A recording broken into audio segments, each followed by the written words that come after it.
just wanted to skip over, go to some other stuff. And I really did wrestle with it.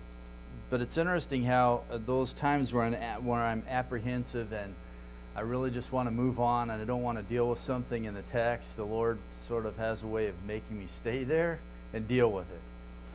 And I'm so glad when He does that for me, right? Because there's much that I wind up learning from the process. So this morning we're going to get into dealing with the issue of the judgment on the nation of Israel and also the angels. We won't make it all the way to verse 7. However, we're going to look at verse 7 because as I'm going through this, it's like all of a sudden I start realizing some amazing things and wrestling with some truths. So I'm just going to lay them on you this morning and then let you all deal with it. But here he is going to unmask the false teachers, and Jude is going to give us a sense of what to look for.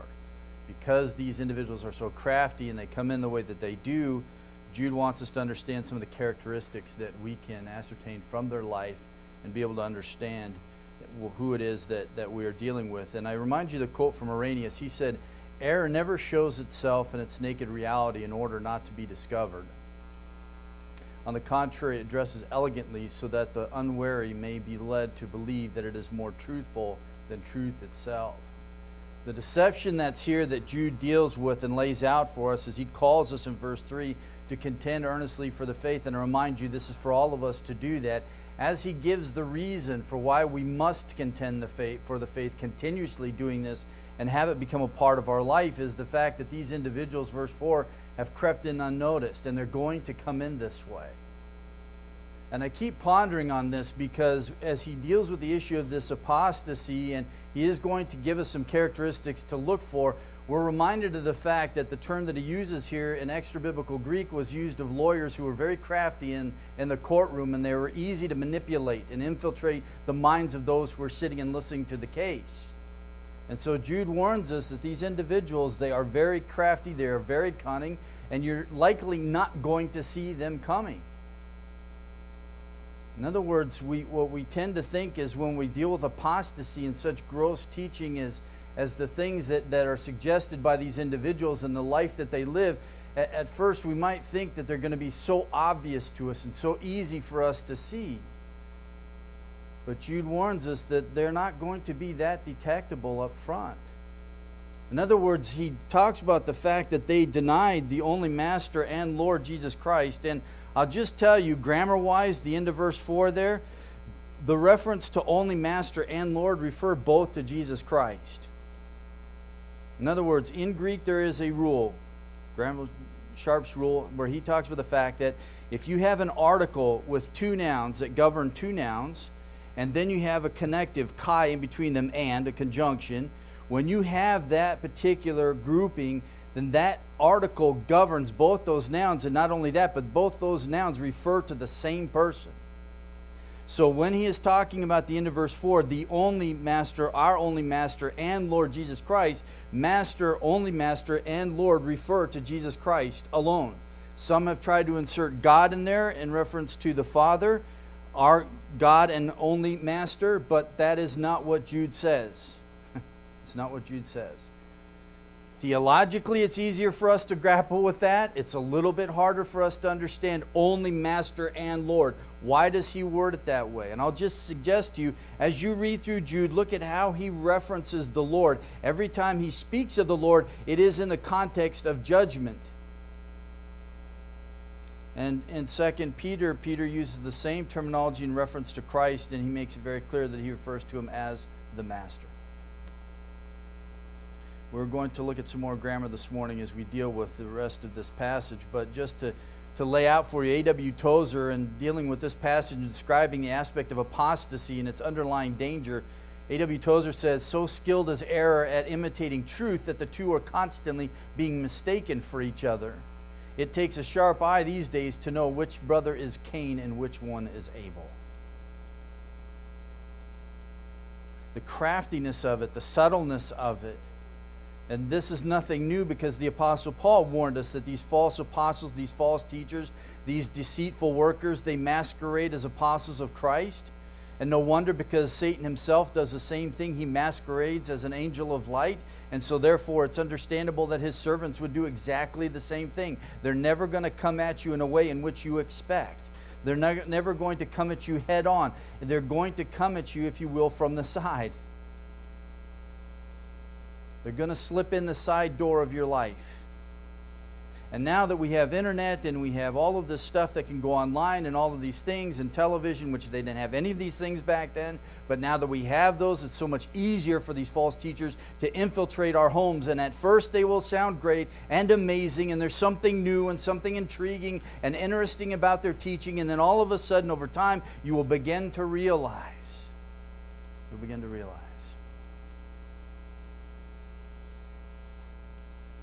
So Jude wants us to see this, and he is making it very clear, the dramatic heresy in the outset as he comes into this passage to deal with these false teachers. But he wants us to understand that these apostates, they're going to come and they're going to twist the truth for their own benefit. Notice verse 16 of Jude. They are grumblers, finding fault, following after their own lust. They speak arrogantly, flattering people for the sake of gaining an advantage. This is how they're going to work. They're going to be manipulative. But he begins his description of them in verse 4 as these are ungodly, and they take God's grace and they use it to commit unrighteous acts. And this statement of ungodliness then unfolds into a whole long description of these false teachers. And I intended today to cover all of them.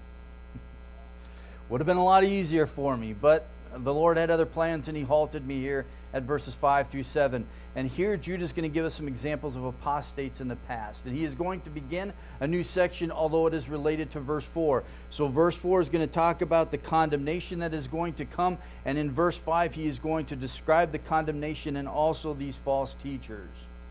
So Jude begins for us, verse 5, now I desire to remind you. So he begins with this, what we call disclosure formula. This is a part of letters. He is beginning a new section. If you read through Paul's letters, he uses this time and again to indicate that he's transitioning into a new phase, although it is very related to what he's already talked about, but nonetheless, there is a new subject on hand. He feels like he must then unfold for us a description of who these individuals are, but more importantly, he's going to start with the issue, the fact of what they're going to face if they continue on this pathway.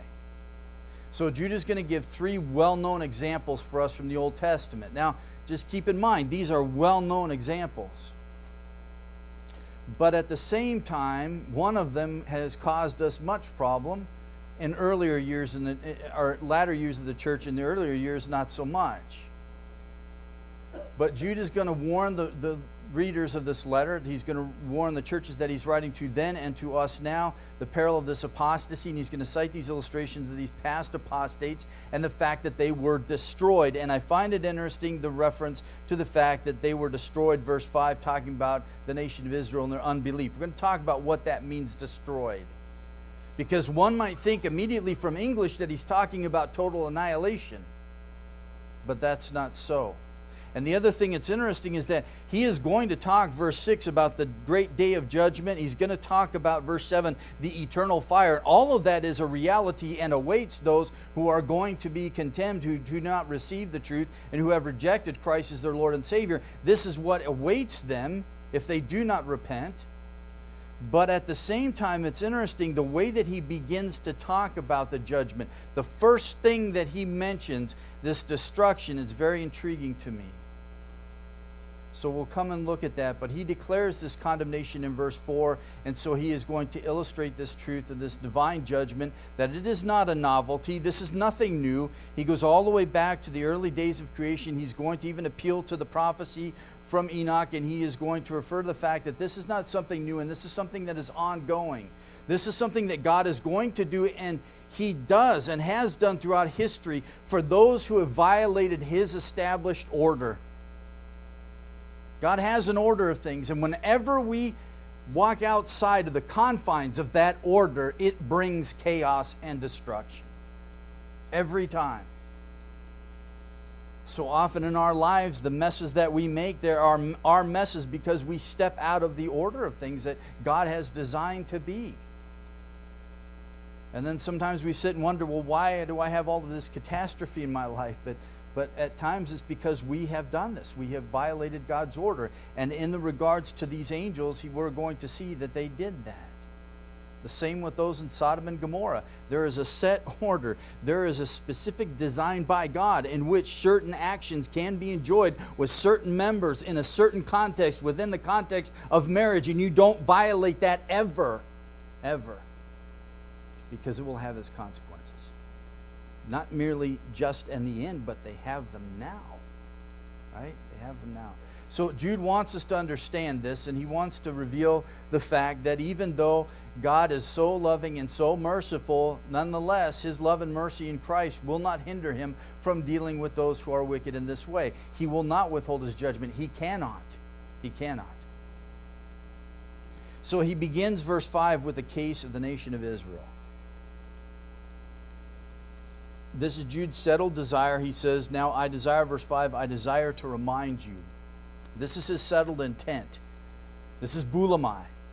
This is an interesting word because this is something that is born of reason, not his emotions. He's not driven by his emotions here. He's driven by reason, and he wants to sit down and reason with them, and he wants to plant some thoughts in their heads, and these are things that they already know. In other words, he draws three very familiar stories, 3 stories that we all should know and be aware of.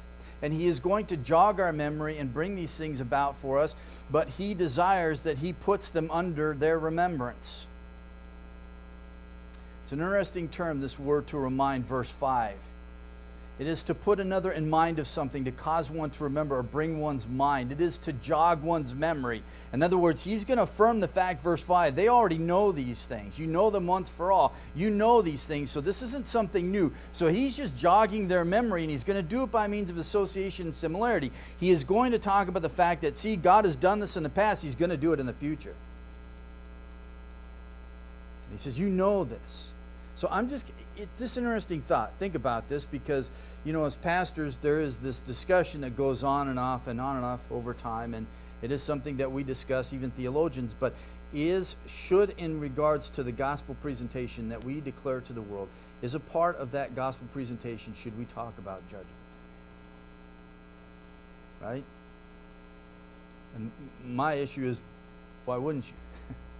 You're saved from something to something. Right? How can you not?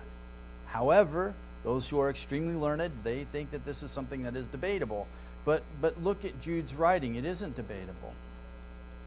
And it's interesting that this word to remind, memnesko, it gives us our English word memorial.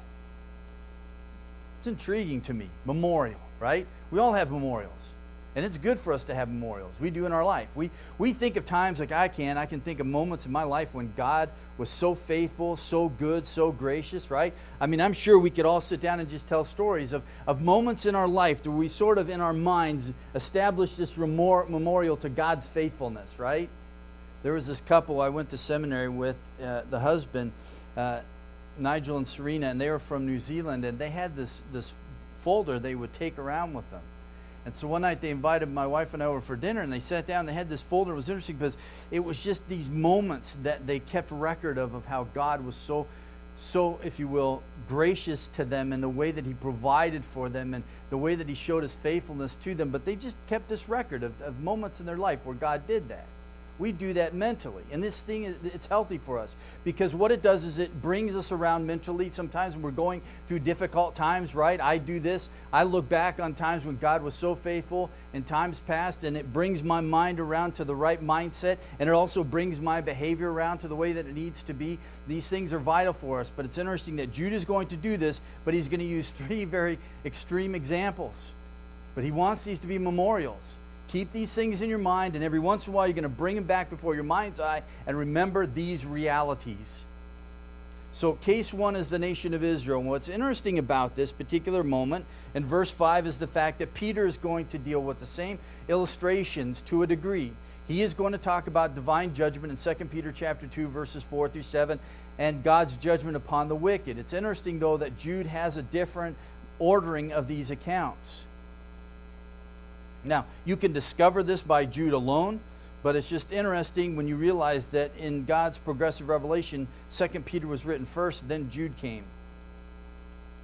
So for many in the church, 2 Peter and what he communicated would already be in our minds, but Jude is going to use two of the accounts that are found in Peter, and he's going to add one of his own. He is going to skip the judgment of the flood in his accounting, but his first illustration is going to be the example of Israel and Egypt.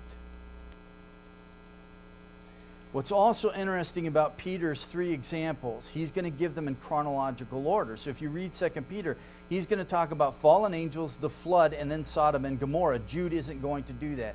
He's not going to give them according to time. We can just see that as immediately as we read through the letter, right? So why does he do it this way, right? In other words, Jude isn't going to look at the time-orientedness of these events and go along chronologically. He is going to look at them in regards to scope and diversity. In other words, if we can look at the three illustrations as this way: Israel, the angels, and then the Gentiles. There's method to his madness. I leave that for you to ponder. But there's a reason for why he does it this way, and you always have to stop and ask yourself, so why, right? So why? So Jude says, look, I'm going to talk to you, and I've intended to do this. I want to remind you of things that you already know, so I'm not going to go into great length about it. I'm just going to give you these examples, and the first one is this, verse 5, that there was divine deliverance. And he takes us back mentally to the record in Exodus chapters 12 through 15. And we all know this well, the book of Exodus. It is this climactic book, right? Because it begins with groaning and ends with glory, God's Shekinah glory residing in the tabernacle. And then all of a sudden you have in the middle of this chapter 12, which is the Exodus, when God takes them finally out of Egypt and he plunders the Egyptians as he takes them out, right? So he does this in a very radical way. He saves an entire people, a la'an.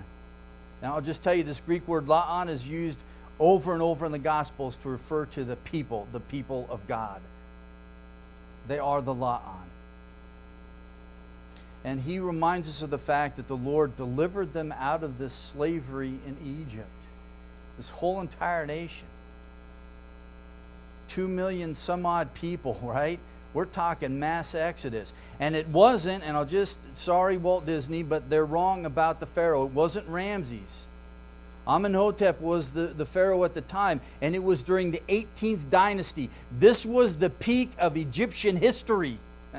They were a major power, and God performed these miracles and delivered them out of this slavery. So this was a huge deal. So it's interesting that he picks this as the first example, that this example of God, Sosas, he's delivering them out of this tyrannical oppression of this Egyptian bondage in an ungodly land. And as he lays out the law in Leviticus, you're leaving this ungodliness, you're going to another place that has ungodliness, and this is how I want you to live there. But how do they respond? Right? Jude expects us to understand this. How did they respond? They responded in unbelief, doubting, and defection. They worshiped their own idol they made with their own hands, right? The base of Mount Sinai. And then they make it, well, Aaron, it's like, well, we just threw the gold in the pot, and all of a sudden this thing came out. No, you sculpted this thing, and you bowed down and worshiped it. It didn't just happen. Just like we do that with our sin, right?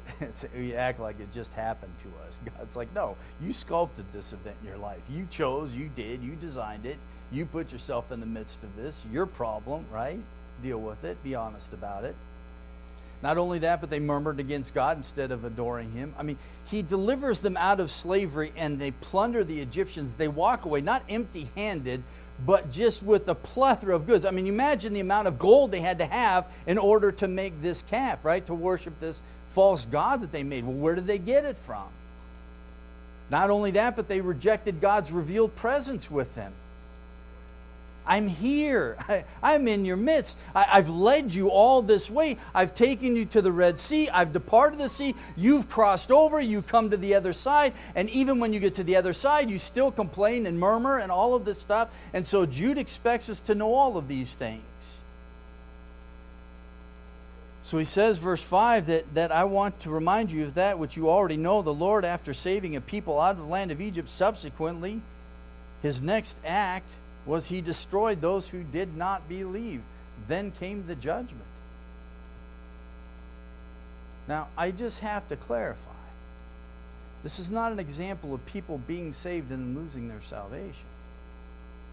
Cannot read our theology into this. We draw our theology out from this, right? Jude describes these rebels as what? Those who did not believe. They never believed. They didn't believe. They didn't walk in belief. In other words, the Israelites were physically delivered from bondage, not by their faith as a nation. They were delivered by God's covenant love and mercy. He made a covenant with Abraham. He said, I'm going to do this. He told them specifically, they're going to be enslaved, and then I'm going to take them out of the land. Right? Genesis. So what we are dealing with here then is a warning of unbelief and rebellion. If you persist in your unbelief and rejection of God and His truth, and the startling thing about the example that he utilizes, the nation of Israel, look at all the things that they saw. Not only that, but they had the law. And they still refused to believe. How do you see water come out of a rock and not believe? But how do we, who has so much in regards to revelation from God, right? And we're so little in our faith in big situations in our life. So he warns them of this grim, terrible seriousness of their sin, the apostasy in light of the revelation. They're all condemned based on what they know. And it's interesting, the term that is used here, and I bring this to you because I find this intriguing, that this is how he begins to talk about the issue of judgment. Because like I say, verse 6 he's going to talk about judgment, verse 7 he's going to talk about judgment, the great day of judgment, verse 6, then the eternal fire, verse 7, right? But here he uses the word destroyed. It's made up of two words in Greek, apa and luo. Apa is from and luo is to loose. It is to loose from. In other words, it is to loose from God, to be separated from Him, to be apart from His presence. This, brothers and sisters, is hell. This is hell. Yeah, there's fire. Oh yeah, there's fire. Unquenchable fire. Weeping and gnashing of teeth, there is that without a doubt. As serious as that is, the first and foremost thing that's so horrible about this is that there is going to be separation from God. And that's the thing that's so amazing to me about our salvation. We get God. Forget everything else. I don't care. Take house, cars, whatever. Take it all away. I don't care. I don't care. As long as I have God. Forgiveness is amazing, right? Hallelujah for that. Mercy and grace is amazing. But we get God. For all of eternity, we have fellowship with Him. Where in the New Testament, it's interesting because this separation is drawn out even further. And this particular term is used over and over, talking about a complete abolishing. It's putting entirely out of the way. It's closing off any opportunity with fellowship with God whatsoever. It is a complete dismissal from His presence. I said to one of my kids the other day, it's like Psalm 119. I constantly go back to this in my mind and heart. I am a stranger in the earth. Do not take your commands from me, please. I'm lost without the Word of God. I'm lost without God. Without God, nothing else to me in this world matters ultimately. So it's interesting to me that this is how he begins the issue of the judgment. But then he's going to move us into verse 6, and he's going to talk about another apostasy. Verse 6, and angels who did not keep their own domain but abandoned their proper abode, He has kept in eternal bonds under darkness for the judgment of the great day. The case of the angels. It's like a Sherlock Holmes novel, right? This one is interesting to me, and this is the one that hung me up, and we're going to finish by looking at this one. When we look at the angels, there is something special here, and there is something terrible here. There's something so extraordinary about this that Jude reveals to us here. And I'm just going to tell you that you cannot read verse 6 without looking at verse 7. And I'll explain that in a moment.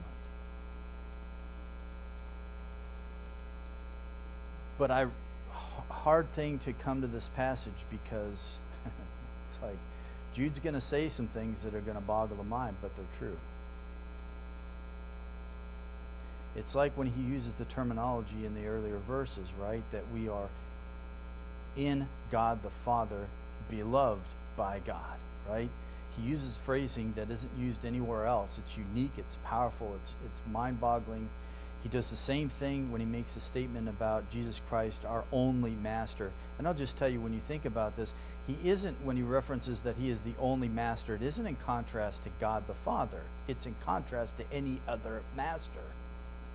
That's his point. So there's no theological complication here, but there is great exaltation of Christ as he states this, because master typically is used of God the Father throughout Scripture. The fact that it's applied to Christ tells you something of his deity. Yes? But it's interesting because when you look at the issue of the angels, at the moment of their creation, they had their own place, their own domain, their own glorious habitation with God. Right? You look at Gabriel when he comes down to Zechariah in the temple, right? When he's burning incense, and Gabriel comes to him and he says, I come from the presence of God. I am his messenger. And Jude highlights this in the statement of what they walked away from. They did not keep their own domain, and they abandoned their own proper abode.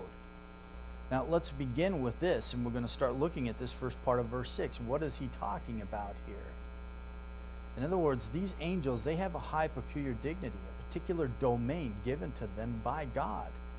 There's a domain and an authority and a task that they have. In other words, God assigned angels stipulated responsibilities at a set place, a place of habitation.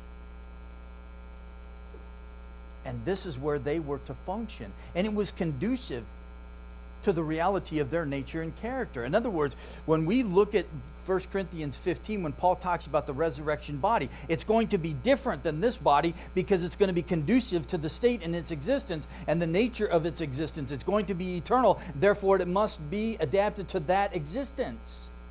This is temporal, flesh and blood, right? It's going in the ground. It's turned to dust. It came from dust. Resurrected body, not the same. So these angels were designed for their location and their habitation. But Jude reveals to us that among these angels there were those who rebelled and they did not keep their domain. Not all of them. But as he words it here, the implication is that there were some who didn't do this. So this is where we get the understanding. There are the good angels, and then there are the fallen ones. These angels, Jude says, they abandoned their positions of authority, and they abandoned their habitation, that place that they were designed to live within. It harmonized with their nature and their character. It was a place suitable to them, one assigned to their aims and acts. It was an appropriate abode for them. This was their proper habitation, and they abandoned that. Literally, he says, they did not keep their proper domain. Which is interesting, because then at the end of verse 6, they didn't keep their proper domain, so therefore God's keeping them until the day of the judgment. You didn't keep this, so I'm going to keep you for this, right? And this is what's going to happen. So think about this then. They did not keep their proper domain, but they made a deliberate move away from their heavenly dwelling place, and they departed from it. They forsook it. All right. Here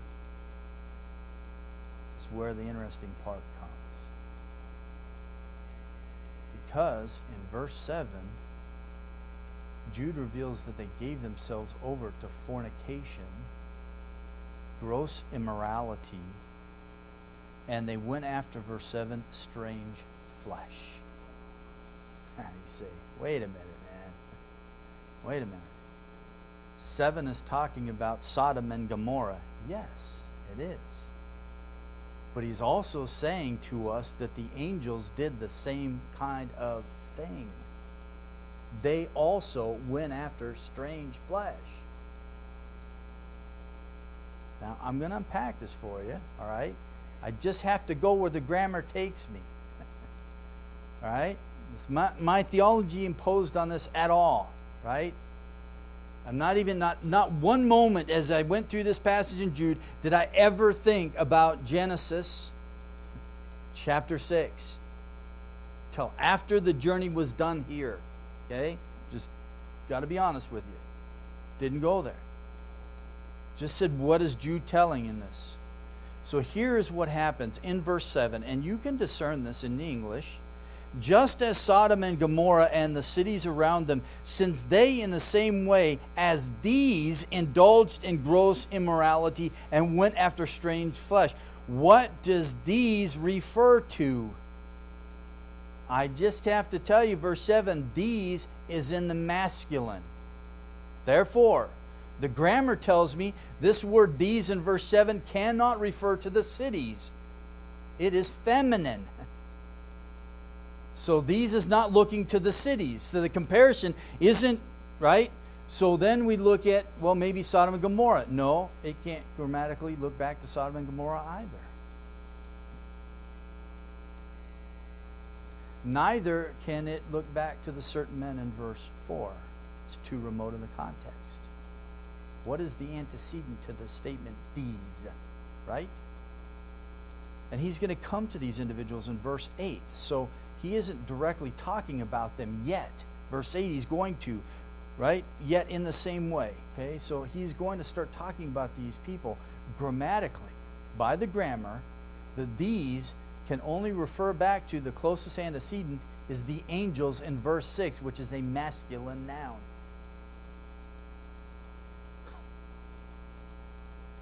So these angels, they left their abode and their domain. They departed. They left there and they went somewhere else. What did they do? They came and they indulged in gross immorality and they went after strange flesh.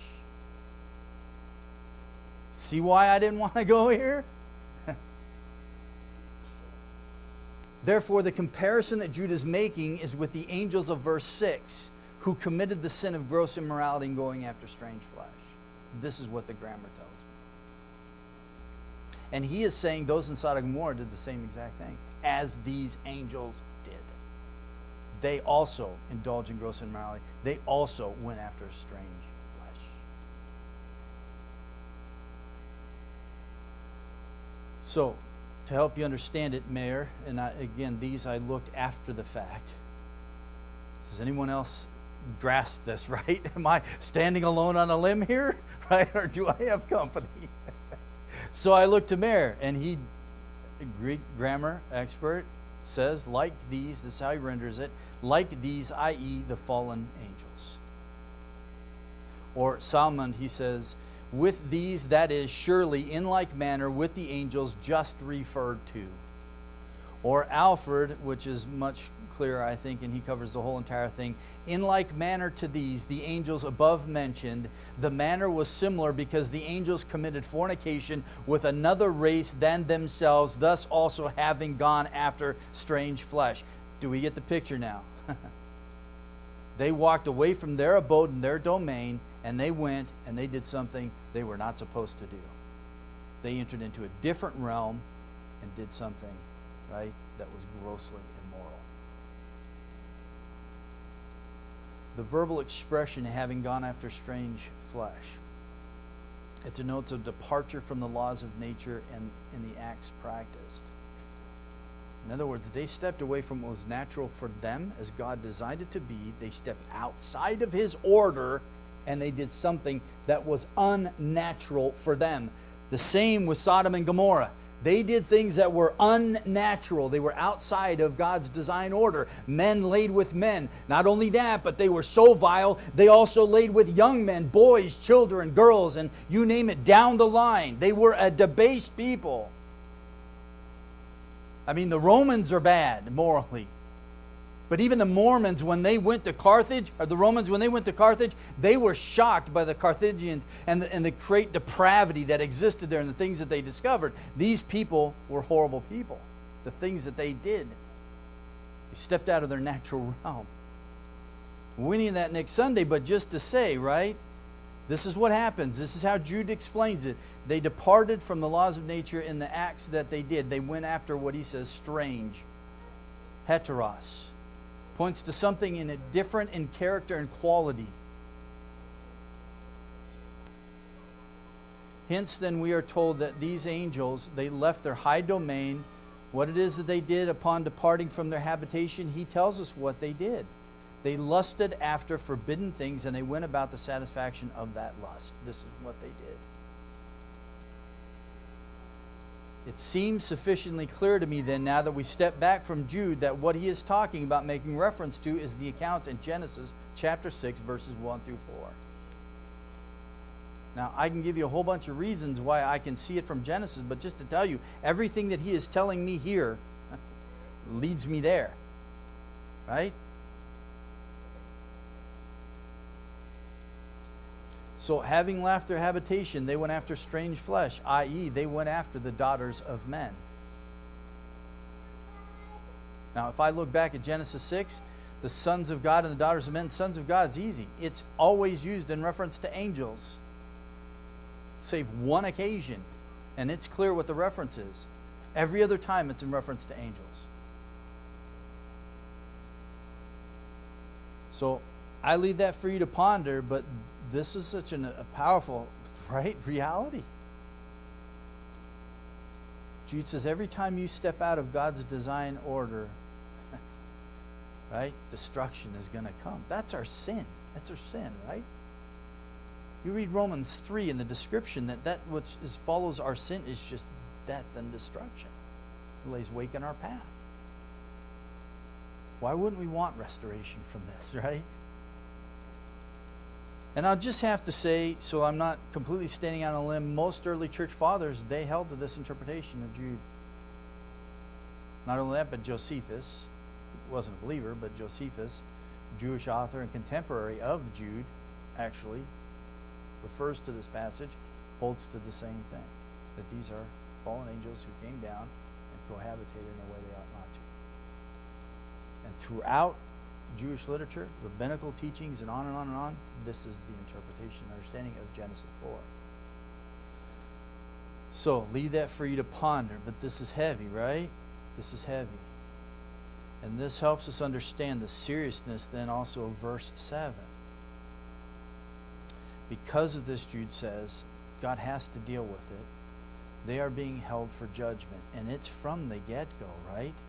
He has kept in eternal bonds under darkness for the judgment of the great day. We know angels are out there, fallen angels are out there working with Satan, his cohorts, right? They're free to roam. These ones are not. They're not.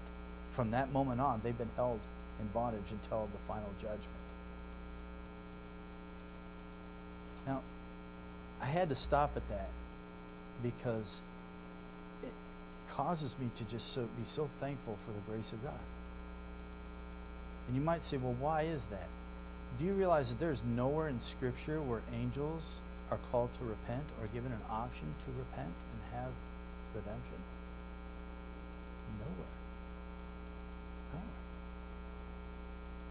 I mean, the truth, and if we look at 2 Peter, I mean, the truth is that the moment that we sin, right, for the wages of sin is death.